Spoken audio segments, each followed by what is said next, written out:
ठीक है, so our next combination will be 1 0 0, AB again 0, C dash 1,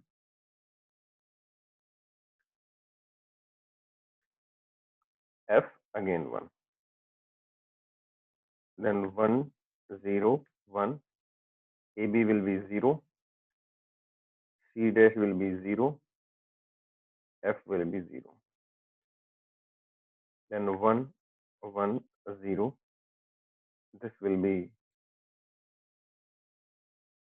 1, C dash will be 1, and F will be 1. Next 1 1 1, AB will be 1, C dash will be 0, F will be 1. So you first draw the truth table. Now you look for the ones in the truth table. If you are writing in the mean terms, तो आप पहले ones को देखिए कहाँ कहाँ पे इसमें ones आ रहे हैं. So 1 is here, then here, here, here, and here. There are 5 ones, so there will be 5 terms. तो इससे रिलेटेड मीन टर्म्स आप इसके इनपुट कॉम्बिनेशन को देख के लिख सकते हो. क्या बनेगा इससे रिलेटेड मीन टर्म बताइए. 0 2 4 6 7. 0 2 4 6 7. ठीक है, तो उसको हम इस तरीके से लिख सकते हैं. F will be equal to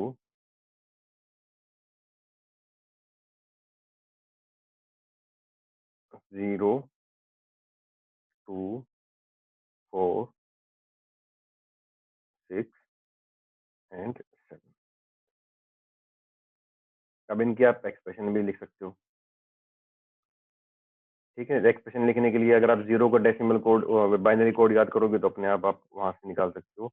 that it will be A dash B dash C dash plus A dash B C dash plus A dash A B dash C dash plus 6 के लिए यहाँ पे देख सकते हो A B C dash A B C dash plus last में A B.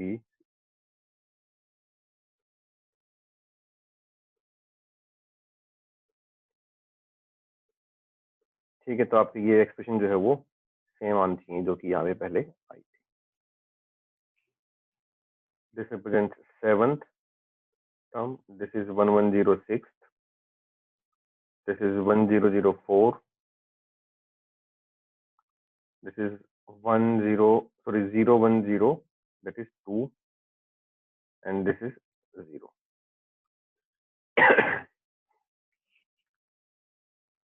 ठीक है, दोनों मेथड इसलिए कर रहे हैं कि कई बार हो सकता है कि आपको ट्रुथ टेबल दे दी जाए, उससे आपको निकालनी है, तो उससे आप इस तरीके से निकालेंगे. और अगर एल्जेब्रिक फॉर्म दी हुई है तो फिर आप उस तरीके से निकाल सकते हो. सर ये सेकंड मेथड चेक करने के लिए है क्या आंसर करेक्ट है या गलत? नहीं, सेकंड मेथड चेक करने के लिए नहीं है. कई बार वो दिया भी जा सकता है कि using the truth table you have to express it in min term. Okay sir. अगर कुछ भी नहीं दिया हुआ है तो कोशिश करना आप एल्जेब्रिक मेथड से ही उसको सॉल्व करो. ठीक है, अगर ट्रुथ टेबल से करना होगा तो या तो दिया होगा उसमें, या फिर instead of giving this expression आपके एग्जाम में जो है वो सिर्फ ट्रुथ टेबल ही दे सकते हैं. उसमें आपको फिर 3 चीजें मिलेंगी. एक ए इनपुट, फिर बी सी एंड एफ. बीच की टर्म्स नहीं मिलेंगी. And it will ask you to write the expression based on this particular logic. So how we will find, मतलब कैसे पता चलेगा फिर A dash B dash C dash कैसे? वो तो हमें यहाँ से पता चलेगा ना. जैसे पहली टर्म 0 है तो ठीक है सर. हाँ 0 तो A हो गया और 1 हो गया तो A डैश हो गया, मतलब ऐसे. हाँ हाँ हाँ. ठीक है सर.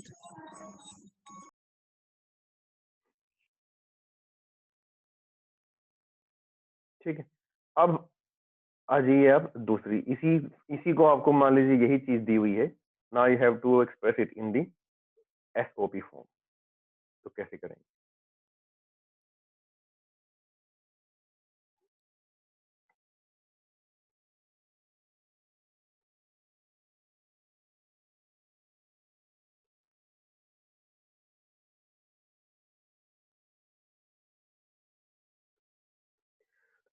तो हमें दिया हुआ है f is equal to A B plus C dash.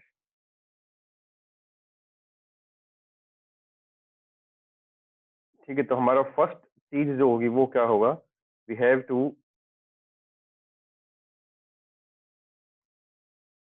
rearrange the terms, or we have to rewrite this expression using the distributive law. Use distributive law.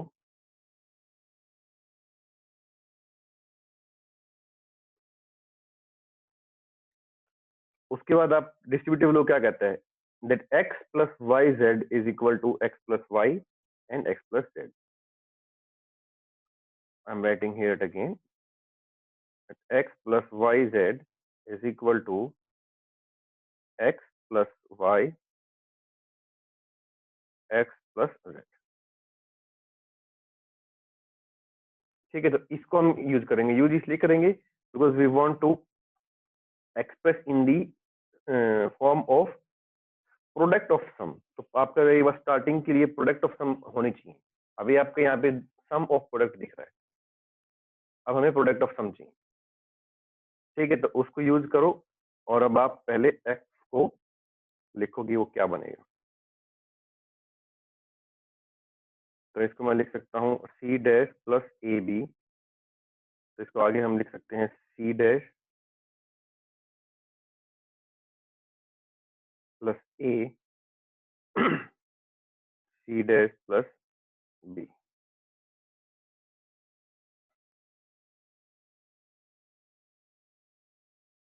ठीक है, अब आप इसमें से पहली टर्म को उठा लीजिए, सी डैश प्लस ए, इसको हम क्या लिख सकते हैं, जो भी मिसिंग टर्म है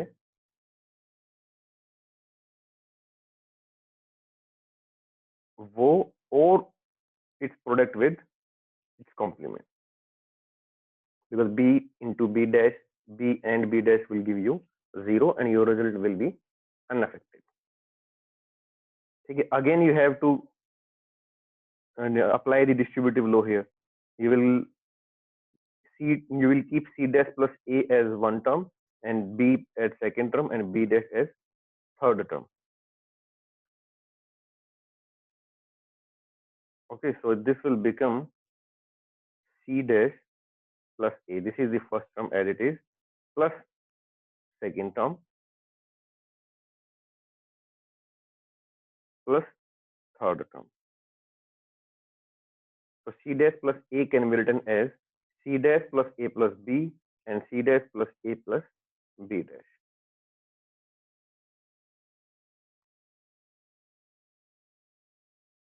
ठीक है, now come for the second term, c dash plus b.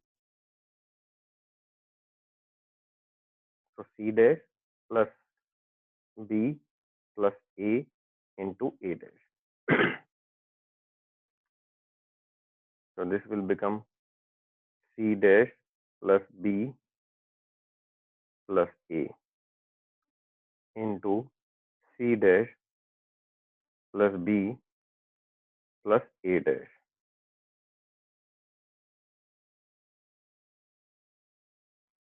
ठीक है, अब हम इन दोनों को इकट्ठा लिख सकते हैं, दोनों टर्म्स को सब्स्टिट्यूट कर सकते हैं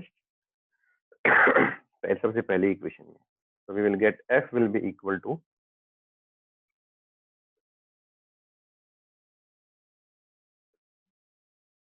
this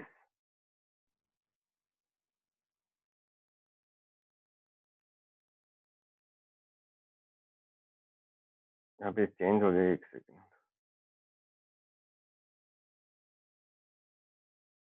c dash plus b plus a,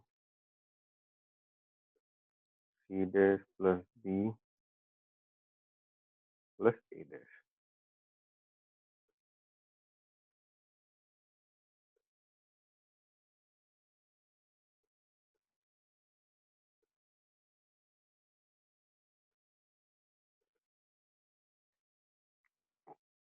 ठीक है, इसको आप अपने सिंप्लिसिटी के लिए अगर रीअरेंज करना चाहते हो तो वो भी कर सकते हो। पहले ए को लिख लीजिए, फिर सेकेंड उसको लिख लीजिए, फिर थर्ड को लिख लीजिए।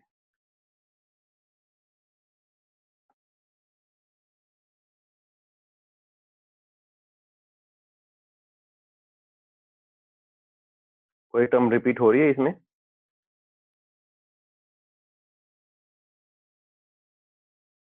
A plus B plus C dash.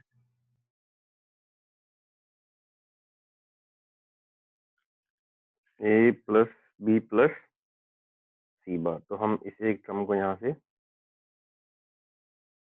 हटा सकते हैं।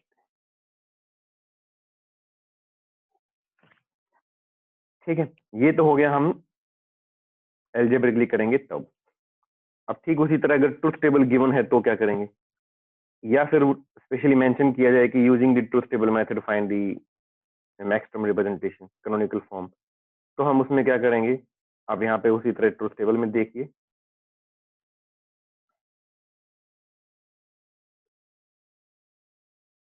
ठीक है। तो now we will look for zeros.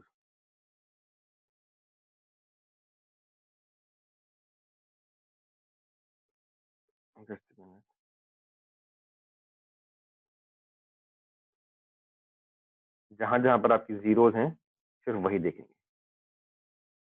3 times the output of the function is 0, so we will have 3 terms, 1, 2 and 3.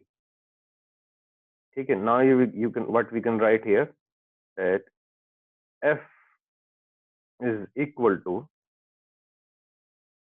क्या लिख सकते हैं,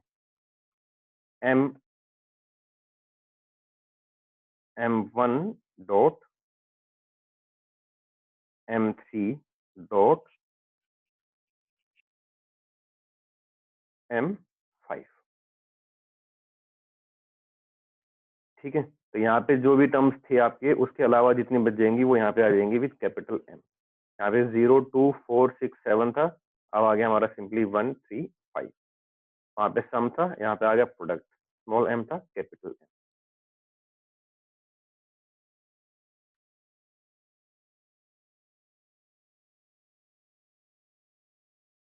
ठीक है, अब आपको m1 को लिखना पड़ेगा। अब m1 को, स्मॉल m1 और कैपिटल M1 में क्या फर्क होता है, यहाँ पे 0 को हम डैश कंसीडर करते थे स्मॉल के लिए, कैपिटल में 0 को हम सिंपली ए लिखेंगे, और अगर वहां पे 1 है तो उसको ए डैश कंसीडर।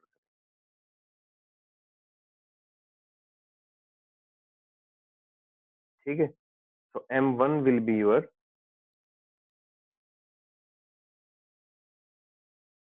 यहाँ पे 0, 0, 1 है तो हम इसको लिखेंगे a plus B plus C dash, a plus B plus C dash. Now we have m3। m3 में हमारा है 0, 1, 1, हम लिखेंगे a plus B dash plus C dash. Then हमारे पास है m5, दैट इज 1, 0, 1, तो हम 1 को लिखेंगे डैश, तो a dash plus b plus c dash. So this is the same result as obtained algebraically.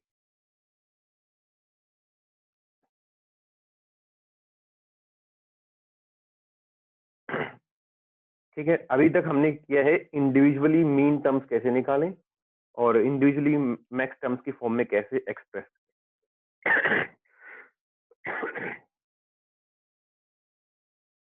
ठीक है, बट सपोज कीजिए कि आपको ये वाली जो एक्सप्रेशन है वो दी हुई है,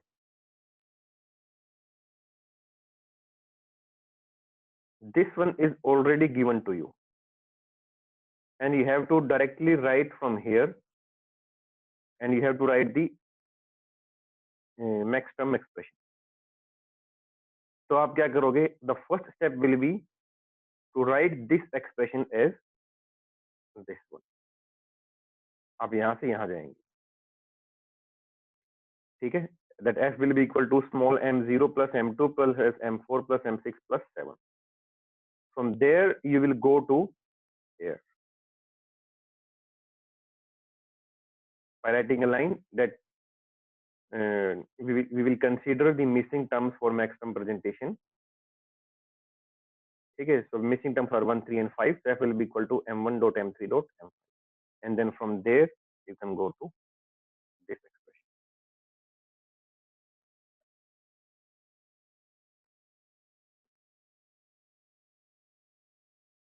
ठीक है, so anyone any doubt in this expressing a given boolean function as in canonical form in sum of min terms and product of max terms? आप अभी पूछ सकते हैं। लास्ट पे क्या बताया? लास्ट में ये था कि यहाँ से यहाँ जाने के लिए आपको कैसे करें, यहाँ से आपको डायरेक्टली यहाँ जाना है तो आप ये वाला प्रोसेस फॉलो नहीं करना।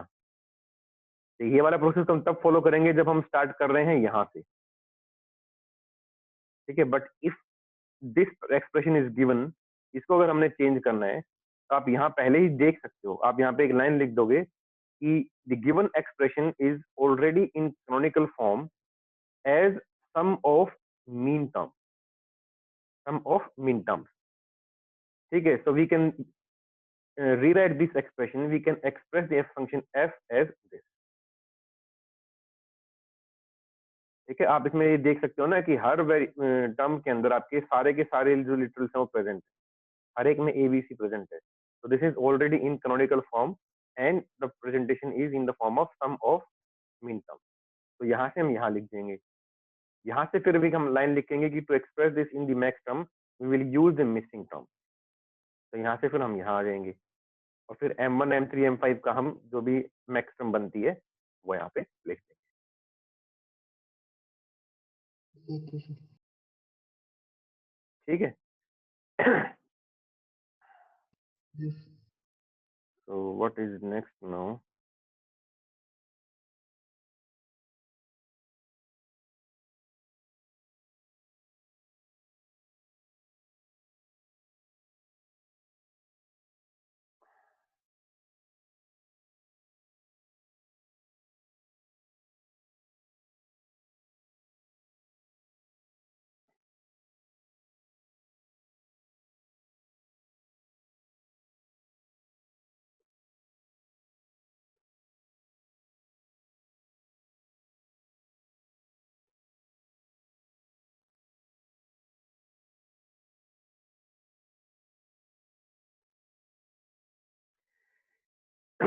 Okay, now अब हमें क्या दिया हुआ है कि लेट्स से कि हमारे दो ही इनपुट वेरिएबल्स हैं x एंड y। इन दो वेरिएबल्स का यूज करके how many Boolean functions can we design और कैन वी हैव, कितने आप बुलियन फंक्शंस लिख सकते हो, ना कि इनपुट कॉम्बिनेशन। ठीक है, तो फर्स्ट थिंग इज कि दो आपके वेरिएबल हैं तो दो वेरिएबल्स आपके इनपुट कॉम्बिनेशन कितने बनेंगे, 2 raised to the power 2। तो ये वो आपके यहाँ पे दिखाई दे रहे हैं that there are 4 combination.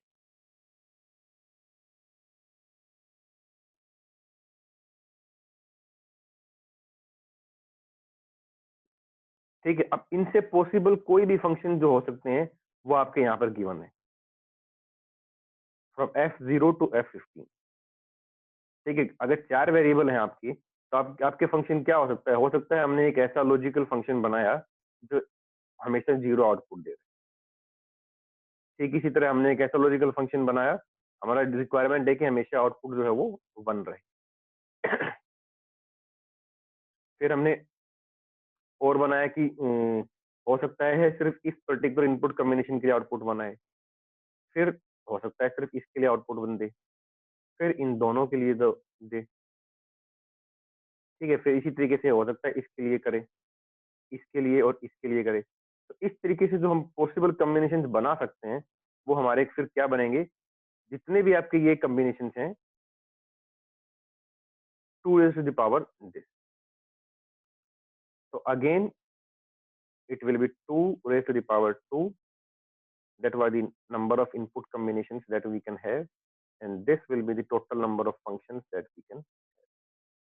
So this will be 16 functions। So दो वेरिएबल को यूज करके इन 16 फंक्शंस के अलावा आप कोई भी फंक्शन बना नहीं सकते। जितने भी फंक्शंस बन सकते हैं उन सब की ट्रूथ टेबल यहाँ पर गिवन है।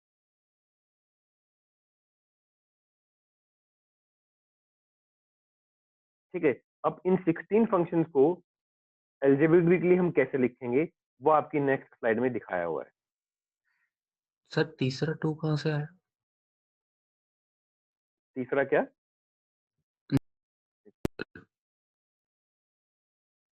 तो तीसरा 2 टू रेज टू कहाँ की से आया? पावर 2। हाँ, तीसरा वाला। हाँ, वो इसीलिए आया ना कि पहले हमारे पास जैसे दो वेरिएबल थे, तो हमारे यस सर। कॉम्बिनेशन बने 2 रेज टू द पावर 2। हाँ जी सर। अब आप इसको इस तरीके से समझ सकते हो कि आपके पास ये 4 डिफरेंट वेरिएबल्स हो चुके हैं। यस। ठीक है, आप ये मान लो कि ये 4 डिफरेंट वेरिएबल हैं और इनके कॉम्बिनेशन में कहीं पर भी 0 कहीं पर भी 1 कितनी बार हो सकता है, उसके हिसाब से आपके फंक्शन बने। तो that is okay 2 raise to the power 2, 2 raise to the power 4। Okay sir. Okay,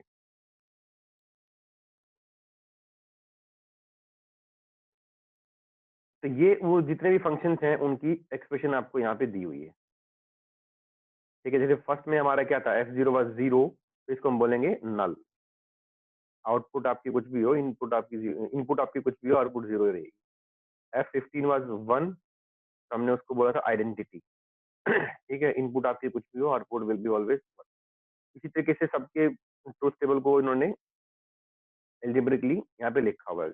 कुछ हमारे स्टैंडर्ड गेट के कॉम्बिनेशन बन जाते हैं, जैसे this will become xy, the output is 1 when both the inputs are 1। ठीक है, फिर हमारा और गेट बन जाएगा, the output is 1 if any of the input is 1। ठीक है, फिर कईयों में हमारा बन जाता है डायरेक्टली सिर्फ x ही रह जाता है, that f3 is equal to x। मतलब जहाँ पे x1 है वहां पे आउटपुट आ रही है, जहाँ पे x0 है वहां पे आउटपुट 0 है। तो उस तरीके को हम बोल देते हैं that it is transfer type आपकी आउटपुट आ रही है। Your input x is getting transfer to the output, y का कोई इफेक्ट नहीं। सिमिलरली अगर आपकी एक्सप्रेशन y सिंपली बन जाती है, तो उसको हम बोलेंगे कि ये भी ट्रांसफर टाइप ही है, ट्रांसफर हो रहा है इनपुट y का आउटपुट के ऊपर। ठीक है, so that is transfer. Transfer के आपके 2 रहेंगे। स्टैंडर्ड गेट्स आपके सारे आ जाते हैं इसमें, एंड गेट आ गया हमारे पास, और गेट आ जाएगा, फिर एक और गेट का अपोजिट कर दो, नॉर गेट बनेगा। इसी तरीके से एंड गेट का अपोजिट करेंगे, इन्वर्ट करेंगे तो नैंड गेट बनेगा। फिर जैसे ट्रांसफर होता आगे जाता था, ट्रांसफर मीन्स वाई इनपुट आगे जाती थी, ऐसे वाई का कॉम्प्लीमेंट भी जा सकता है, तो उसको कॉम्प्लीमेंट बोल देते हैं। ऐसे ही एक्स का जा सकता है, उसको भी कॉम्प्लीमेंट बोल देते हैं। तो 2 आपके कॉम्प्लीमेंट के केसेस बनते हैं।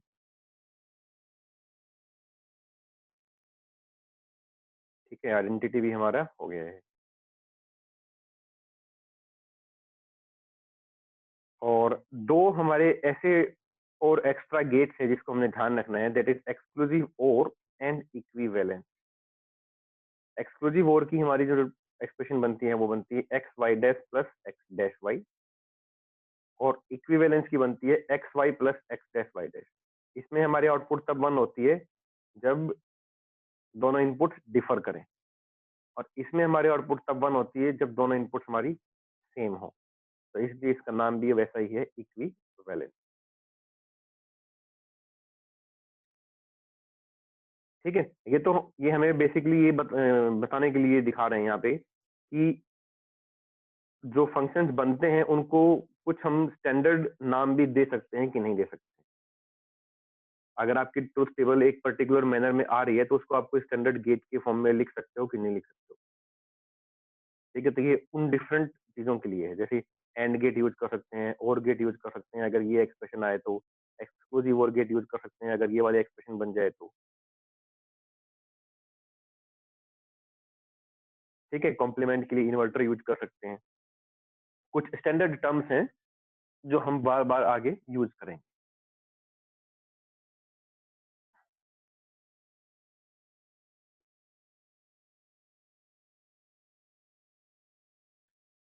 Okay, now let's come to the next topic, which is positive logic और नेगेटिव लॉजिक। इसको हम नेक्स्ट क्लास में ही करते हैं।